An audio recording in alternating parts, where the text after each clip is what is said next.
Vocês estão vendo a apresentação? Sim? Alguém? Eu Fala não comigo. posso. Agora apareceu. Obrigada. Então, na semana passada, nós começamos a falar sobre reprodução humana. Então, eu trabalhei com vocês a respeito. Bom dia, Sargento Eudes, tudo bem? Bom dia, professora. Tudo Tá, bem, tá, graças a Deus. gente. Até mais. Obrigado. Até mais. Então, nós falamos a respeito do sistema reprodutor humano. Nós vimos os órgãos reprodutores, masculinos e femininos. Nós vimos a respeito dos hormônios, como é que funciona toda essa questão, né, da mudança hormonal na puberdade, como acontece o processo de fecundação sexuada, que é a união do óvulo com o espermatozoide, como o óvulo e o espermatozoide são formados. Então, só para a gente finalizar essa parte antes da revisão, eu vou falar um pouquinho hoje para vocês sobre menopausa e andropausa. Menopausa é muito comum, todo mundo já ouviu essa palavra. Agora, andropausa já não é tão comum assim. Qual que é a diferença? A diferença é que a menopausa acontece nas mulheres e a andropausa nos homens. Por que fala-se muito mais de menopausa do que de andropausa? Justamente porque os efeitos nas mulheres é muito mais perceptível do que nos homens. Então, nas mulheres, a mudança de hormônios, lembra que eu falei que a quantidade hormonal em mulheres que agiam ali no processo de reprodução sexual era muito maior? Então, nas mulheres, o que vai acontecer? Vai ter aquelas ondas de calor muito mais intensa do que nos homens. Tem a ausência do ciclo menstrual, ele começa a ficar desregulado até que ele para de uma vez. Então, a mudança no corpo da mulher ela é muito mais sentida. Essa mudança hormonal ela influencia, por exemplo, aumentando o risco de provocar osteoporose, né, que é um problema nos ossos, pelo enfraquecimento devido à falta de cálcio. Então, nos homens, tudo isso acontece, só que como é bem menos intenso, muitas vezes ele nem percebe que está acontecendo. Por isso que a andropausa praticamente não é comentada, porque é bem mais simples, bem menos intensa do que nas mulheres. Nas mulheres, vocês viram na semana passada, né, quando a gente falou dos hormônios, o processo ele é muito mais intenso de alteração hormonal do que nos homens. Nos homens é basicamente a testosterona, enquanto nas mulheres é estrógeno, a progesterona, a própria testosterona, mulheres também têm testosterona. É comum, esses dias eu vi até uma reportagem sobre isso, porque assim, quando acontece a menopausa, tem alteração hormonal, o médico ele pode te recomendar tomar hormônios para superar esse período, para controlar seu organismo. Então, se você está faltando hormônio, você pode aumentar a quantidade de hormônios. Só que existem casos em que aumenta, o organismo naturalmente produz mais hormônio que o normal. E aí, gente, como é que faz? Não dá para tirar hormônio do seu corpo. Não tem como. Então, eu vi, por exemplo, não sei se tem algum atleta aí na sala de vocês, mas uma corredora que ela foi proibida de participar de competições porque o organismo dela naturalmente produz mais testosterona do que o normal. Olha só para vocês terem uma noção. O organismo, não foi ela não injetou nada. O corpo dela produz mais testosterona que uma mulher normal, né? Dita normal, ela não é uma mulher normal, mas ela produz mais. Qual a consequência disso? Aumenta a quantidade de pelos, aumenta muitas vezes apetite sexual, aumenta músculo. Então, tudo isso acaba por influenciar e ela tem uma vantagem em relação às outras mulheres. Mas o que ela tem culpa, gente? Me fala. E ela foi proibida de participar das competições por causa disso. Então, essa questão hormonal, ela influencia demais no organismo. Então, à medida que aconteceu a fecundação, para o bebezinho, por exemplo, fixar no útero, como eu falei, precisa aumentar a progesterona. Se não aumenta, a mulher tem um aborto espontâneo. Então, assim, a questão dos hormônios ela é muito séria, ela influencia demais no nosso organismo, no nosso bem-estar. Por isso que muitas vezes, quando você tem algum problema assim, é importante procurar um ginecologista, procurar um médico, né, para poder tratar. Então, tranquilo com relação a menopausa e andropausa? Perguntas? Sem pergunta. Beleza, vamos passar para frente então. Agora, essa parte eu quero que vocês prestem bastante atenção, que eu vou explicar um pouquinho para vocês sobre os métodos contraceptivos, ou chamados de métodos anticoncepcionais, que são formas de evitar a gravidez, tá? Existem várias formas, então, assim, é muito difícil hoje a pessoa engravidar sem querer, porque existe muita informação. Antigamente não era assim tão simples, né? Mas hoje é bem naturalizado isso. Então, existem aqui, como vocês podem ver nessa imagem, diversos métodos diferentes. Então, tem o DIU, que é chamado de... A sigla DIU significa dispositivo intrauterino. Essa estrutura em forma de T ou Y ou 7, que é implantada dentro do útero, isso daqui, ele impede a nidação. Alguém lembra o que é nidação, que eu falei semana passada? Alguém lembra? Não? Fixação do óvulo fecundado na parede do útero. Não esqueçam, isso é importante, anotem. Nidação é a fixação do óvulo fecundado na parede do útero. Então, como isso daqui está lá dentro do útero, o embrião, ele chega, ele não consegue se fixar. Então, não vai ocorrer a nidação. Além disso, ele libera íons de cobre e isso diminui a mobilidade dos espermatozoides. Então, dificulta também para o espermatozoide encontrar o óvulo e acontecer a fecundação, tá? Aqui tem um preservativo feminino, que é bem similar ao masculino. A diferença é que ele é colocado dentro da vagina antes da relação sexual. É um negócio estranho. Eu tenho ele aqui em casa, geralmente eu sempre levo nas aulas e mostro, mas podia ter pegado, né? Mas não sei nem onde que tá, para falar a verdade. Essa pandemia, minha casa tá uma loucura. Então, é colocado dentro da vagina antes da relação. Essa argolinha fica do lado de fora. A mulher tem que ficar segurando isso daqui para não ter perigo de entrar tudo. E aí, imagina, né? Situação nada agradável, imagina, né? Terminou a relação, tira, joga fora. Assim como acontece com o preservativo masculino. A tabelinha que eu falei muito semana passada, que não funciona direito, principalmente se a mulher não for regulada. Então, como é que funciona? A mulher menstruou dia 1º, ela vai contar 14 dias. O provável dia fértil dela é no 14º dia. Então, ela conta 5 dias antes, 5 dias depois. Esse é o período fértil. Esse é o período que ela tem mais chance de engravidar.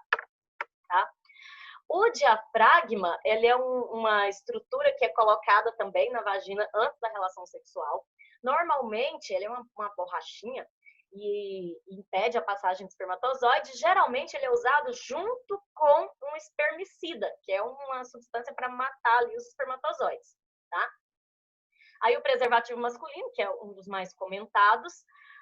Injetáveis são injeções de hormônio que a mulher toma, às vezes de mês em mês, de 3 em 3 meses, e nesse período ela não vai menstruar, ela não vai engravidar. É como se fosse a pílula, só que de uma vez só, tá? Aí vem os adesivos contraceptivos que coloca na pele, ele vai liberando hormônios também. E a pílula também, um anticoncepcional à base de hormônios, que impede a ovulação. Isso eu expliquei na semana passada também. Então, ele vai impedir que libere aquele FSH e o LH, que é o hormônio folículo estimulante, o hormônio luteinizante. E isso faz com que a mulher não ovule. Então, ela vai menstruar, porque o organismo dela se preparou para aquilo, mas ela não vai ovular, tá? A pílula do dia seguinte, gente, é um perigo. É chamada de pílula de emergência. Tem muita mulher que fica tomando como se fosse água. E é muito perigoso, porque é muito forte.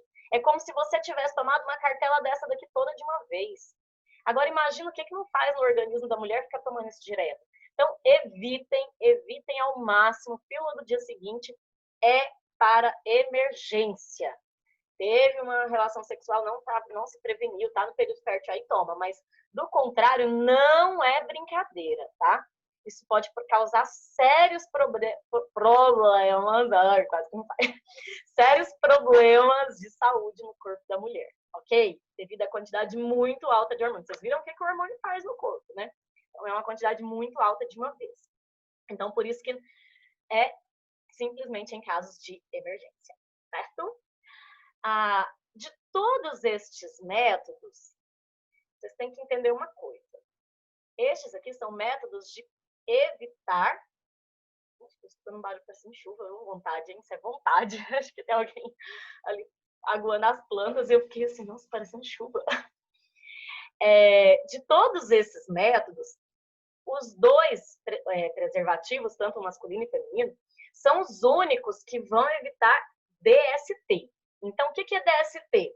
Doença sexualmente transmissível.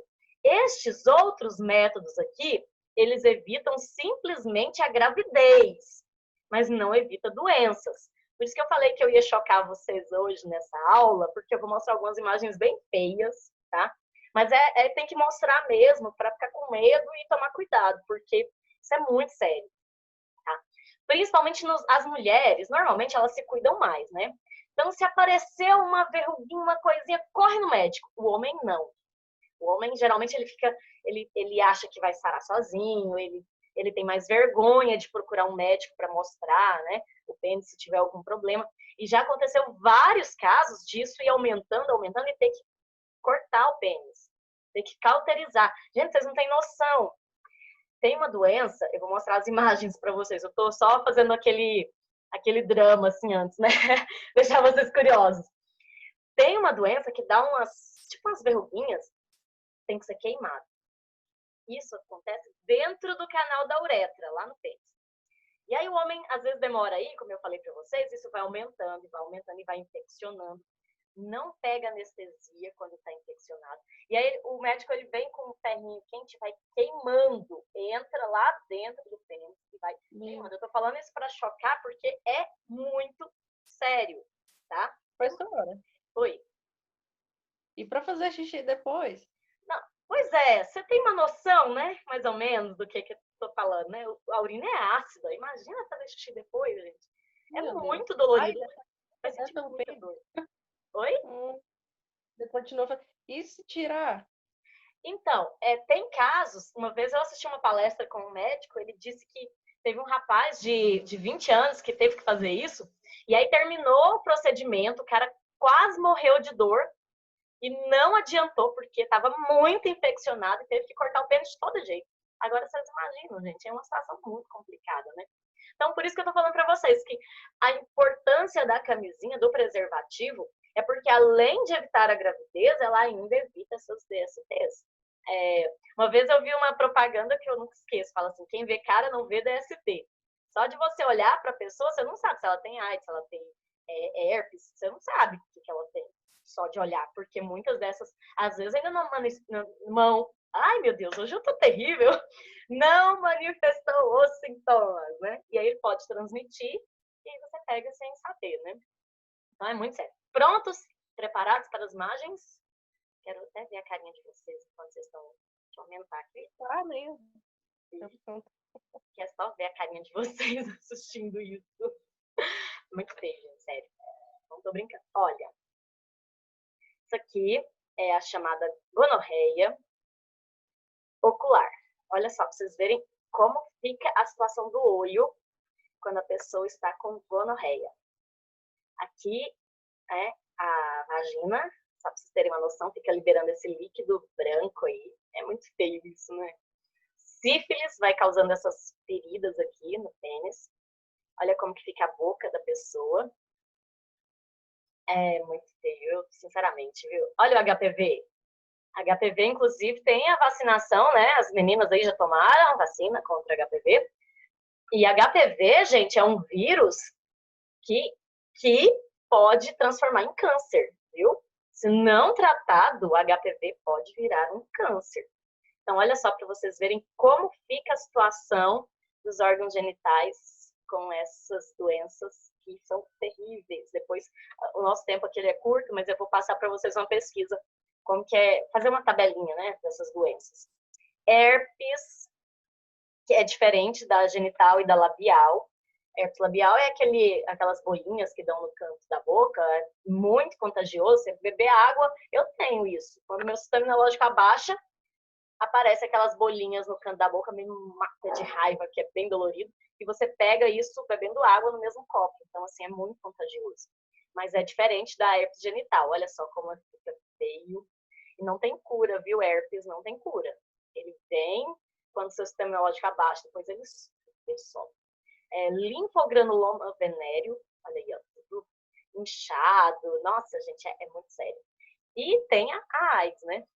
Existe uma diferença entre o soro positivo e o aidético. Se alguém sabe me dizer a diferença?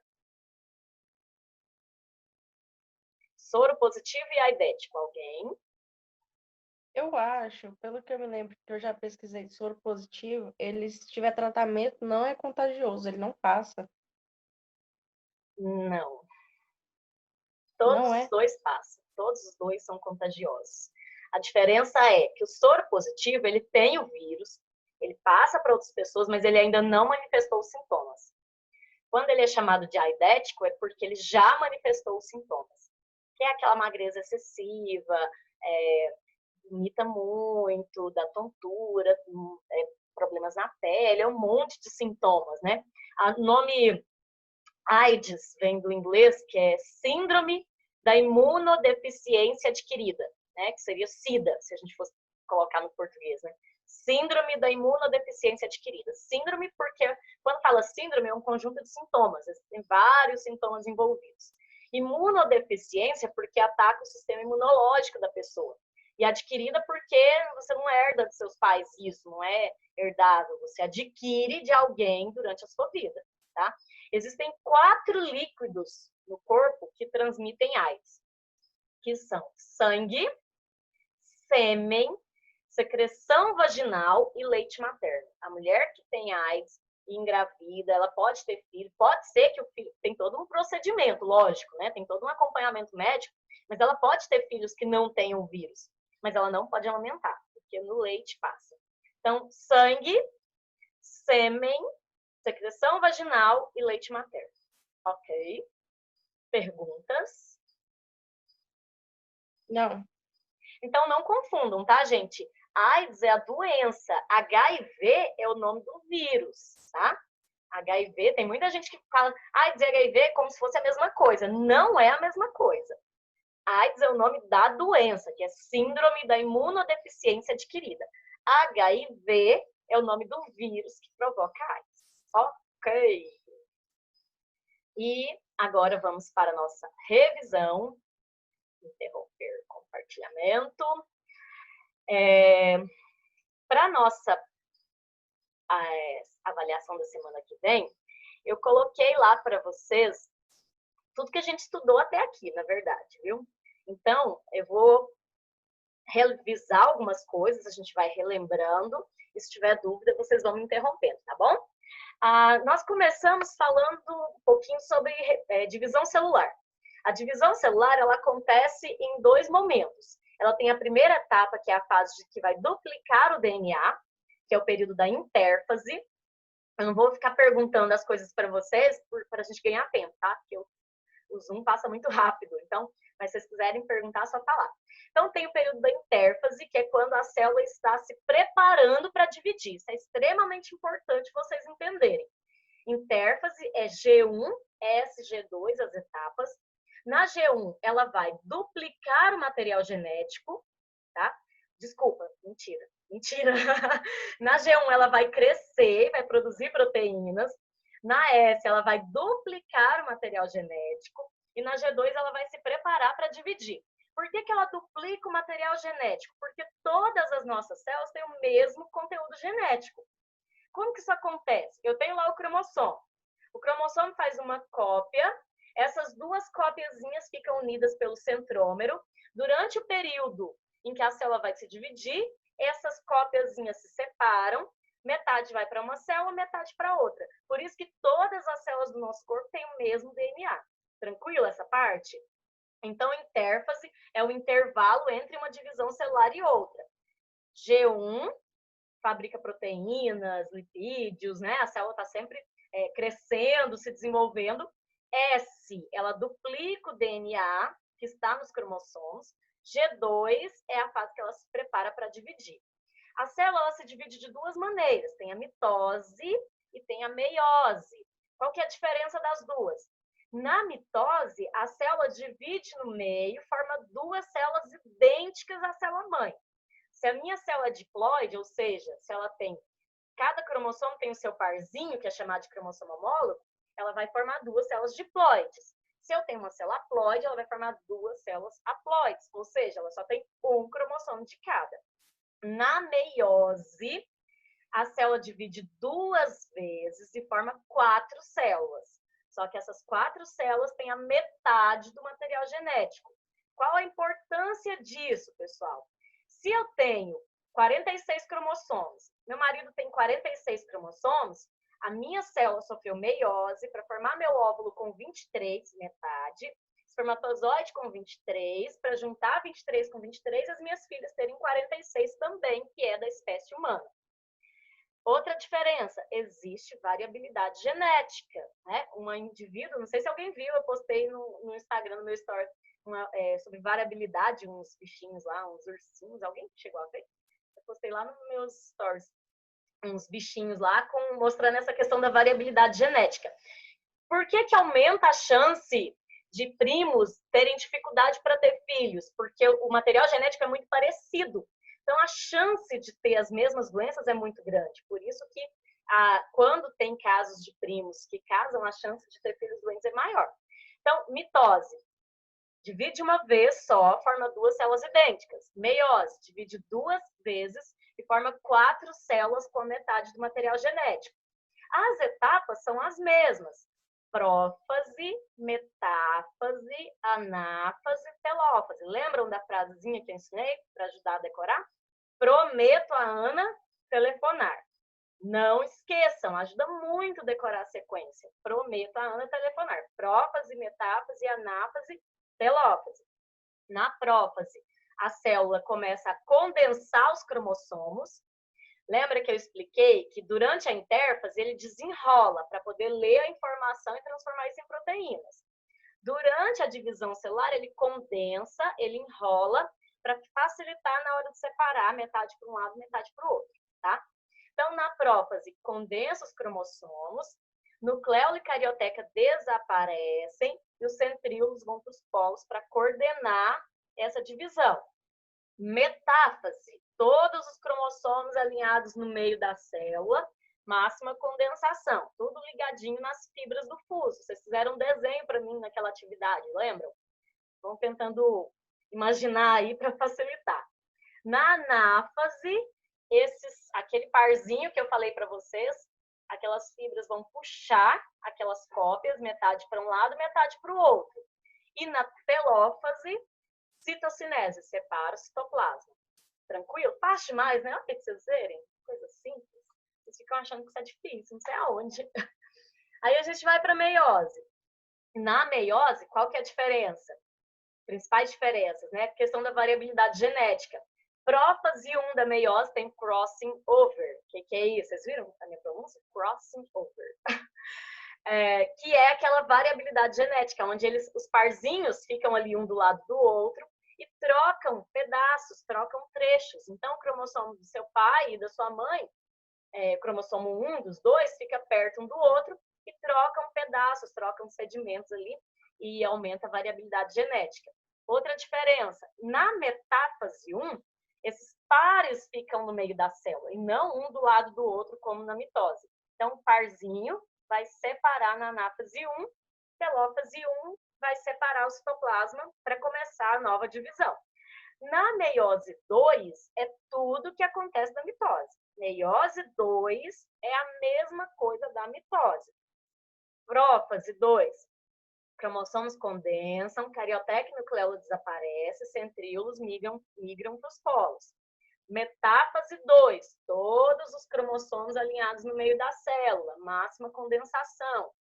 Anáfase 2, separa as cromátides irmãs, aquelas cópias. E telófase 2 vai separar o citoplasma. Então, eu tenho 4 células com a metade do material genético. Por que tem variabilidade? Além do crossing over, ainda tem também aquela distribuição aleatória dos cromossomos. Então, uma célula ficou com, são 23, né? Com 20 cromossomos da mãe e 3 que herdou do pai. A outra ficou com meio a meio, a outra pegou tudo da mãe. Então, vai ficar tudo parecendo com a família da avó. Então, assim, além da troca de material genético, ainda tem essa segregação independente dos genes. Alguma pergunta sobre mitose e meiose?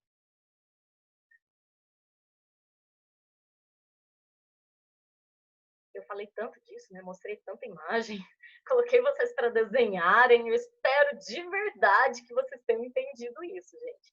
Tem alguma pergunta? Tranquilo? Posso passar para frente? Então tá, então vamos lá. E aí eu expliquei sobre a divisão, a gametogênese, né? Que é a produção dos gametas. Então, no gameta masculino, são 4 etapas. Primeira é a fase da multiplicação, período de crescimento, e aí vem aquele período de maturação, onde acontece a meiose, e o período de espermiogênese, onde vai formar aquele flagelozinho, que na mulher não tem. E é tudo muito rápido e começa quando o homem entra na puberdade. No caso das meninas, é bem diferente. Ao invés de ser 4, são 3 etapas, que é o crescimento, maturação, é a fase da divisão celular, né, da mitose, é a fase do crescimento e a fase da maturação. Qual que é a diferença de homens para mulheres? O homem produz 4 espermatozoides no final, na meiose normal, 4 células. Nas mulheres, só vai produzir um óvulo. E esse único óvulo que produz, ele tem uma quantidade muito maior de nutrientes do que o espermatozoide. Então, o óvulo é muito maior do que o espermatozoide, tá? Com relação àquelas 4 células da meiose, uma vai formar o óvulo. Que isso? Gente do céu. Ele saiu da tela e foi mandando eu comprar o Zoom Pro, não sei o que, do nada aqui. Eu pensei que tinha desligado a reunião. E aí, as outras 3 são chamadas de glóbulos polares, que vão ser absorvidas pelo organismo. E nas meninas, o processo começa quando ela ainda está na barriga da mãe. Os futuros óvulos serão todos formados quando ela está na barriga da mãe. Quando ela chegar na puberdade, aquilo ali só vai amadurecer, um por vez, né, e ser liberado, como eu tinha dito para vocês. Pode ser que tenha problema nessa separação dos cromossomos, e aí causa síndromes. Então, aquele parzinho lá que ia se separar, eles não se separaram, ficaram os 2 numa célula só. Isso provoca síndrome, por exemplo, síndrome de Down, trissomia do cromossomo 21. Lá no cromossomo 21, ao invés de separar os 2 da mãe, eles ficaram juntos. Porque da mãe, a maior porcentagem de síndromes de má formação, assim, vem pelo óvulo, justamente porque é uma célula que passa ali muito tempo viva dentro do ovário, esperando para ser amadurecida, tá? E aí pode provocar síndromes como, por exemplo, a síndrome de Down, que eu comentei com vocês naquela outra aula, tá? E várias outras. Síndrome de Klinefelter, que o homem tem um X a mais e tem características afeminadas. Síndrome de Turner, que a menina falta um X e aí ela tem um monte de problemas também. Então, existem ali várias síndromes. Ok? Quanto ao processo de reprodução, ele pode ser assexuado ou sexuado. Qual que é a diferença? O processo de reprodução assexuado, ele não tem encontro de gametas.